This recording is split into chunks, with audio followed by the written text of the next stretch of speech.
माघ मास के शुक्ल पक्ष की एकादशी है जिसका नाम है जया एकादशी। एक समय भगवान श्री कृष्ण और युधिष्ठिर महाराज के बीच अत्यंत महत्वपूर्ण संवाद हो रहा था।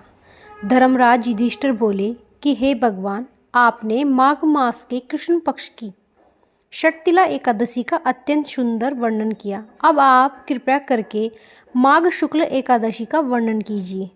इसका क्या नाम है, इसके व्रत की क्या विधि है और इस व्रत में किस देवता को पूजा जाता है। भगवान श्री कृष्ण कहते हैं कि हे राजन, इस एकादशी का नाम है जया एकादशी। इसका व्रत करने से मनुष्य ब्रह्म हत्या आदि पापों से छूटकर मोक्ष को प्राप्त होता है तथा इसके प्रभाव से भूत पिशाच आदि योनियों से मुक्त होकर जाता है। इस व्रत को विधि पूर्वक करना चाहिए। अब मैं आपको पद्म पुराण में वर्णित इसकी महिमा की एक कथा सुनाता हूँ। ध्यानपूर्वक सुनना। कई वर्षों पूर्व स्वर्गलोक में राजा इंद्र राज्य करते थे। उनके लोक में सभी देवगण प्रसन्न थे। परिजात पुष्पों से लदे नंदन वन में एक दिन देवराज इंद्र सोम रस का पान कर रहे थे। अप्सराएं उन्हें प्रसन्न करते हुए नृत्य प्रस्तुत कर रही थी और कई गायक सुंदर संगीत प्रस्तुत कर रहे थे।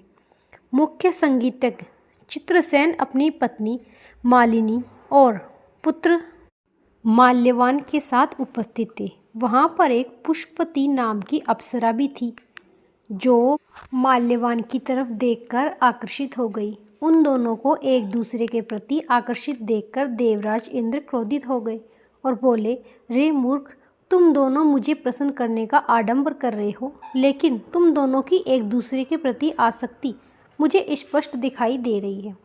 इस भरी सभा में मैं तुम दोनों का अपमान किया है।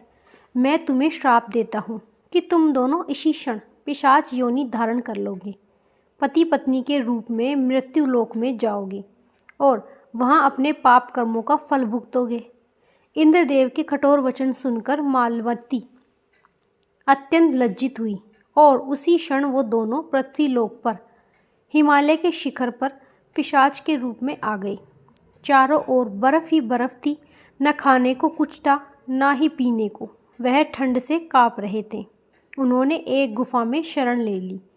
एक दिन माल्यवान ने अपनी पत्नी से कहा, न जाने अपने कौन से कर्म है कि हम इस कर्म को भुगत रहे हैं और न जाने कब तक भुगतेंगे। इस प्रकार दोनों वार्तालाप करने लगे और ठंड में गुफा में बैठे रहे। शीत लहरों के कारण उन्हें रात भर नींद नहीं आई और सारी रात जागते रहे। इस तरह भगवान श्री हरि का ध्यान करते रहे। संयोगवश वह दिन जया एकादशी का था।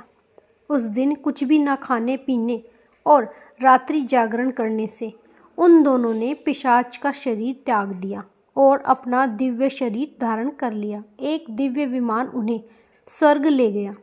उन्हें देखकर देवराज इंद्र आश्चर्य में पड़ गए और पूछने लगे कि तुमने ऐसा कौन सा पुण्य किया है जो तुम्हें मेरे इस श्राप का मुक्ति मिल गई। तब उन्होंने बोला, हे भगवान, यह तो भगवान श्री हरि की कृपा से हुआ है। हमने अनजाने में उनकी प्रिय एकादशी जया एकादशी पालन किया है जिससे हमें यह दिव्य शरीर प्राप्त हुआ है। यह सुन इंद्रदेव बोले, श्री हरि की भक्ति में सेवा से मैं तुम्हें स्वर्ग में पुण्य स्थान प्रदान करता हूँ। इस तरह मनुष्यों को इस परम कल्याणी जय एकादशी का निष्ठा और श्रद्धा पूर्वक पालन करना चाहिए। इस दिन किया गया उपवास जीवात्मा को वैकुंठ की प्राप्ति करवाता है। जो भी व्यक्ति इस कथा का श्रवण या पठन करता है उन्हें भी अग्निशोण यज्ञ का फल प्राप्त होता है। वीडियो अच्छी लगी हो तो लाइक करें। राधे राधे।